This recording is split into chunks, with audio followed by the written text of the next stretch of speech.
جیسے حضرت اقدس مولانا محمد تقی دامت برکاتہ اللہ علیہ وہ فرماتے کہ ایک جگہ پر جا کر کے آدمی کھڑا ہوتا ہے، وہاں سے دوربین کے ذریعے سے مسجد اقصیٰ کو دیکھ سکتا ہے۔ کہتے ہیں کہ میں ملا محمد تقی امینی محمد تقی عثمانی میں وہاں گیا، دور دور سے میں نے دیکھا کہ اے مسجد اقصیٰ اپنی زیارت کرا دے، لیکن اس دن پتہ نہیں دھند تھی کیا تھی، مطلب صاف کہتے ہیں مطلب صاف بھی تھا لیکن مسجد مجھے نظر نہیں آئی، میں رو رو کر کے وہاں سے واپس آ گیا۔ پھر مجھے سمجھ میں یہی آ گیا کہ مسجد اقصیٰ یہ کہتی ہے میں زیارت تو ان کو کروں جن میں مردانگی ہو، جو مجاہد ہو، تم لوگوں میں جہاد نہیں ہے، میری زیارت بھی نہ کرو۔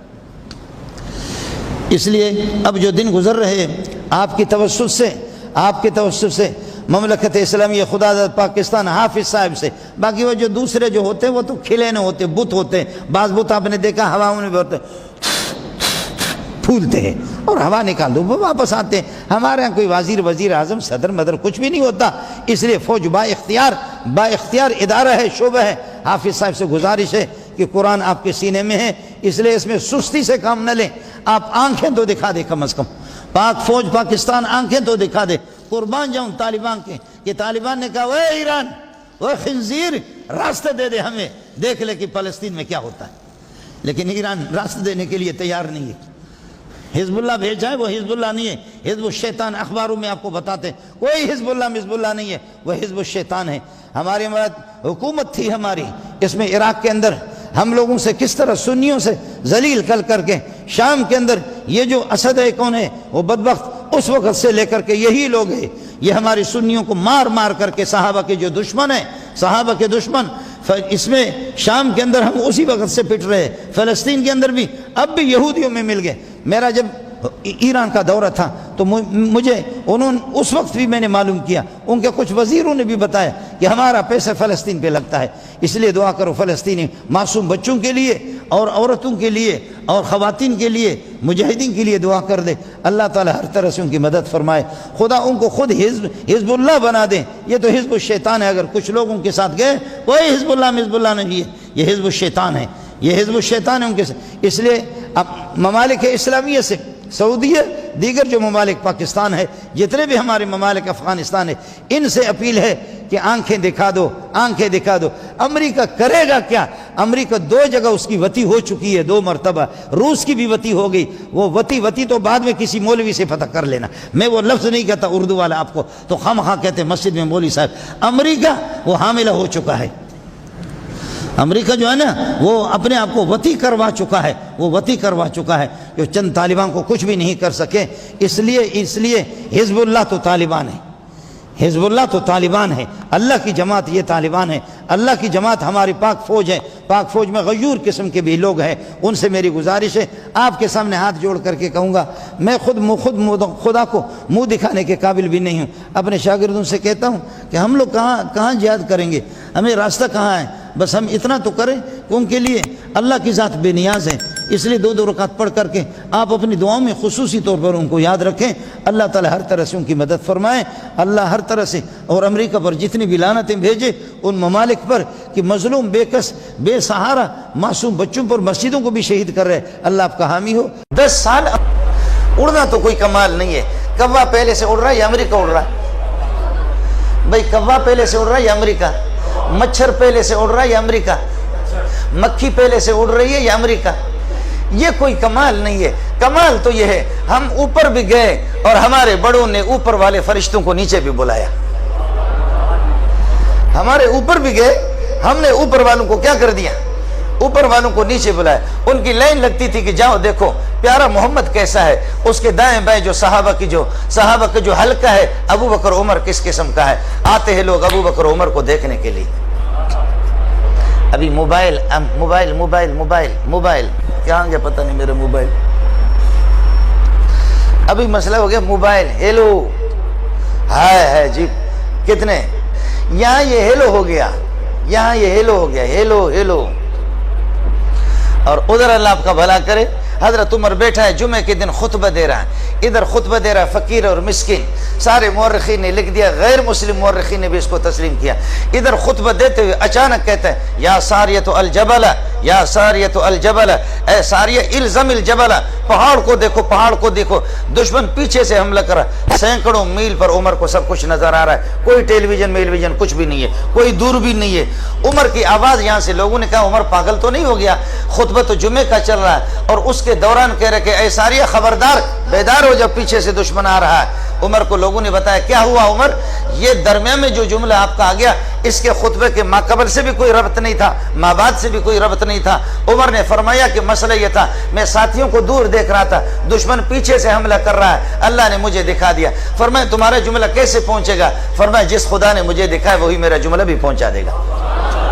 جب لوگ وہاں سے واپس آ گئے، جب جماعت وہاں سے آ گئی، انہوں نے کہا کہ عمر کی آواز پوری فضا کے اندر گونج رہی تھی۔ اس وقت بابا موبائل نہیں تھا، اس مولوی کی آواز پہنچ گئی۔ بولو ماسٹر تھا یا مولوی؟ بولو بولو ماسٹر تھا یا مولوی؟ انصاف کرو خدا کے لیے، ماسٹر تھا یا مولوی؟ ماسٹر تھا یا ڈائریکٹر تھا یا پرویز رشید صاحب نے اس نے آواز پہنچائی؟ آپ سمجھ نہیں رہے، میں کہیں دور چلا گیا، آپ سے عرض کر رہا تھا، آنکھوں کی جو روشنی آپ کی، جھٹ سے F16 آپ کا وہاں نہیں پہنچے گا، جیسے آپ نے نظر اٹھائی تو چوتھے آسمان پہ آپ کی نگاہ پہنچ گئی، چوتھے آسمان پہ نگاہ۔ لیکن آپ نے دیکھا ہے ابھی اگر بتی بند کر دوں آپ کو کچھ نظر آئے گا؟ معلوم یہ ہو گیا آنکھوں کی اس روشنی کے ساتھ باہر کی روشنی، سورج کی روشنی، چاند کی روشنی، تاروں کی روشنی، لائٹ کی روشنی، اس روشنی کے ساتھ مل جائے گی تو پھر آپ کو کچھ نظر آئے گا، منزل تک جاؤ گے۔ آپ کو میری بات سمجھ میں نہیں آئی؟ آنکھوں کی روشنی تو آپ کی ہے، بصارت تو آپ کی ہے، لیکن اس کے ساتھ باہر کی روشنی مل جائے گی، یہ دو روشنیاں مل جائیں گے آپس میں، پھر آپ اپنی منزل مقصود تک پہنچیں گے، ورنہ کسی کھڈے میں جا کر کے آپ گرو گے، کسی کھڈے میں جا کر کے آپ گرو گے۔ پھر مزے کی بات آپ کو بتا دوں، یاد رکھو آنکھوں سے سامنے والی چیز آپ کو نظر آئے گی، پیچھے والی چیز آپ کو نظر نہیں آئے گی۔ یہ آنکھیں چوتھے آسمان پر بھی پہنچ کے سورج کو، چوتھے آسمان پہ سورج کو تو دیکھا، لیکن آنکھوں کو یہ جگہ نظر نہیں آ رہی۔ ارے بابا بولو، آنکھیں تو چوتھے آسمان پہ تو پہنچ گئی، لیکن یہ جگہ نظر، پیشانی نظر نہیں آ رہی، کان نظر نہیں آ رہے، گدی نظر نہیں آ رہی۔ خدا بتا رہا کہ خیال کر لینا، یہ نہ کہہ دینا کہ میری نگاہ چوتھے آسمان پہ پہنچ گئی، پہنچا دوں تو چوتھے آسمان پہ پہنچا دوں، اندھا بنا دوں تو یہاں بھی نہ دیکھیں، پہنچا دوں تو چوتھے آسمان پہ پہنچا دوں، اندھا بنا دوں تو یہاں بھی کچھ نظر آ جائے، یہاں بھی کچھ نظر نہ آ جائے، پھر مجھے اور آپ کو سامنے والی چیز نظر آتی ہے۔ میرا نبی بخاری میں کئی جگہ پر حدیث موجود ہے، فرمایا کہ اپنی صفوں کو درست کر دو، ولا تختلفوا، آگے پیچھے نہ ہو جاؤ۔ مجھے محمد کو جس طرح سامنے والی چیز نظر آتی ہے، پیچھے والی صفیں بھی نظر آتی ہے، سب کو سبحان اللہ۔ پھر بھی کہتے کہ علماء دیوبند گستاخ ہے، پھر بھی کہتے کہ دیوبندی گستاخ ہے، مجھے سامنے والی صفیں نظر آ رہی ہے۔ محدثین کہتے کہ میرے نبی کا معجزہ ہے، محدثین کہتے کہ نبی کا معجزہ ہے، آپ صلی اللہ علیہ وسلم سامنے والے صفوں کو۔ ہمارے شیخ الاسلام، ہمارے استادوں کے استاد شیخ العرب والعجم مولانا حسین احمد مدنی رحمۃ اللہ علیہ نے بڑی عجیب بات کی، انہوں نے فرمایا کہ معجزہ تو تھا لیکن بات دوسری تھی۔ کیا تھا؟ فرمایا کہ اصل مسئلہ یہ تھا، پیارے کی نگاہ جب سامنے والی دیوار پر پڑتی تھی، وہ دیوار پوری کی پوری شیشہ بن جاتی تھی، پیچھے والے اس میں نظر آتے تھے،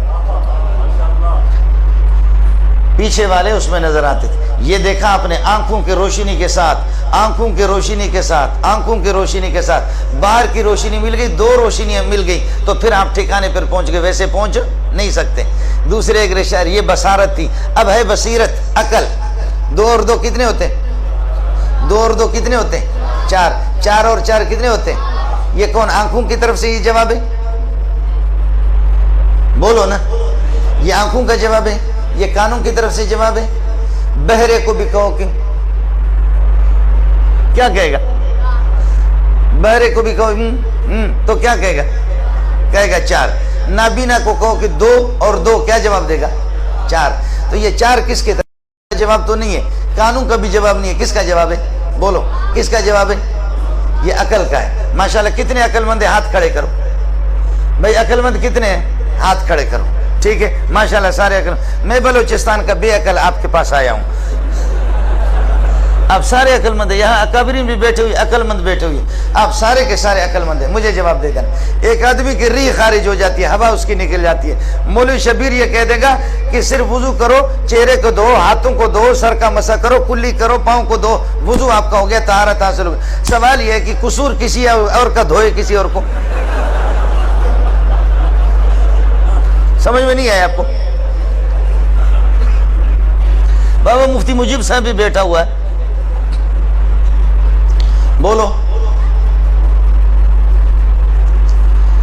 ری خارج ہو جائے کسی کی، وضو ٹوٹ گیا، مفتی مجیب صاحب بھی یہ کہے گا کہ بابا جاؤ اب استنجا کوئی ضروری نہیں ہے، استنجا کوئی ضروری نہیں ہے، چہرے کو دھو، کلی کرو اور سر کا مسح کرو، ہاتھوں کو دھو اور پاؤں کو دھو، بس وضو ہو گیا۔ میں عرض کرم کرے کوئی بھرے کوئی؟ تو آپ کی عقل نے جواب یہ تو دے دیا کہ 2 اور 2 4، 4 اور 4 8، 8 اور 8 16، یہ آپ کی عقل نے جواب دی، ادھر بھی تو جواب دے دو، میں تو بے عقل آپ کے پاس آیا۔ ایک آدمی نے، زید نے دوسرے کو قتل کر دیا، قتل کر کے اس کے بچوں کو یتیم بنایا، اس کی بیوی کو بیوہ بنا دیا، اس کے والدین کو نوجوان بیٹے سے محروم کر دیا۔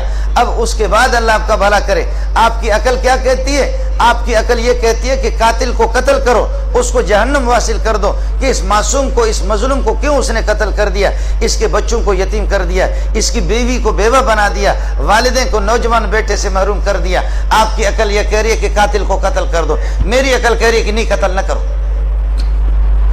میری عقل کہہ رہی ہے کہ قتل نہ کرو۔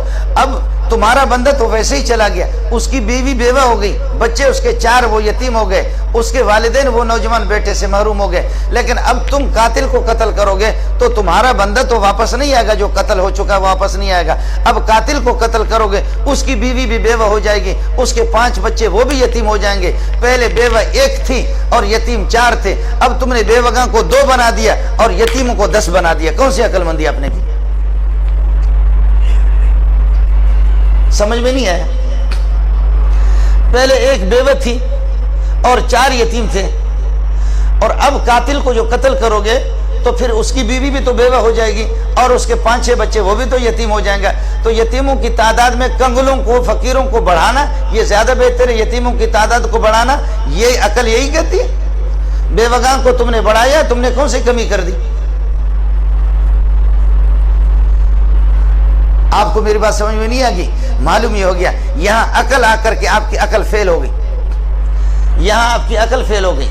10 درہم کی 1000-1500 کی چیز اگر کوئی چوری کر لے، 2-3 ہزار روپے کی چیز چوری کر لے، 10 درہم کی اگر کوئی آدمی چوری کر لے تو اس کا ہاتھ کٹے گا۔ 5 درہم کی چوری کر لے، 2 درہم کی اگر چوری کر لے ہاتھ نہیں کٹے گا۔ لیکن میں اگر کسی کی چوری کر لوں پھر ربع دینار، 1 دینار کی 1/4 حصہ، 10 درہم پہ میرا ہاتھ کٹے گا، یا 1/4 ربع دینار پر امام مالک کے مذہب کے مطابق ہاتھ کٹے گا۔ لیکن آپ سمجھے، میرے ہاتھ کو اگر مولی شبیر کاٹتا ہے، میں جب کسی کی چوری کرتا ہوں تو 2-3 ہزار روپے کی چوری کرتا ہوں، مالیت کی چیز، تو میرا ہاتھ کاٹا جاتا ہے۔ لیکن مولی شبیر اگر میرا ہاتھ کاٹتا ہے تو مفتی مجیب فیصلہ دے گا کہ مولی منظور کی ہاتھ 20 لاکھ روپے ہے۔ اس وقت پاکستانی 20 لاکھ روپے بنتے۔ جب میں چوری کروں، آپ کی چوری کروں، تو میرے ہاتھ کی قیمت کتنی ہو گئی؟ 2000 روپے۔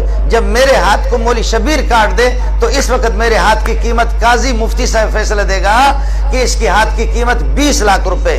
ایک جگہ پر ہاتھ کی قیمت 2000 لگی اور دوسری جگہ پر اس کی قیمت کتنی لگی؟ 20 لاکھ روپے لگی۔ جواب دے دو۔ یہاں آ کر کے جیسے آنکھوں کے اندر بینائی ہے، جیسے آنکھوں کے اندر بینائی ہے، لیکن یہ بینائی مستقل نہیں ہے، کام نہیں کرے گی جب تک کہ سورج کی روشنی اس روشنی کے ساتھ نہیں ملے گی، جب تک کہ آنکھوں کی روشنی کے ساتھ لائٹ کی روشنی نہیں ملے گی اور چاند کی روشنی نہیں ملے گی۔ ان دونوں روشنیوں کو ملا کر کے آپ اپنی منزل تک نہیں پہنچ سکتے بغیر ان دونوں کو ملائے۔ اسی طرح عقل کی روشنی کے ساتھ قد جاءکم من اللہ نور و کتاب مبین، جب تک قرآن کو اور بخاری کو، ترمذی کو، نسائی کو نہیں ملا گے اس وقت تک نہیں پہنچ سکتے۔ یہی مسئلہ ہے کہ عقل آ کر کے آپ کی پینچر ہوگی۔ میں تو بے عقل ہوں نا، بلوچستان کا آیا ہوں، بلوچ بے سوچ۔ آپ سمجھ نہیں رہے، آپ لوگ تو پنڈی والے، اسلام آباد والے، اسلام یہاں آباد ہے نا۔ بلوچ بے سوچ، ہمارے پاس تو عقل ہی ہے ہی نہیں ہے۔ لیکن آپ لوگوں کی عقل کو کیا ہوگی؟ جو 2-3 سوال میں نے آپ سے کیے، سینکڑوں قسم کے سوالات ہیں، لیکن سب کی عقل نے جواب دے دی۔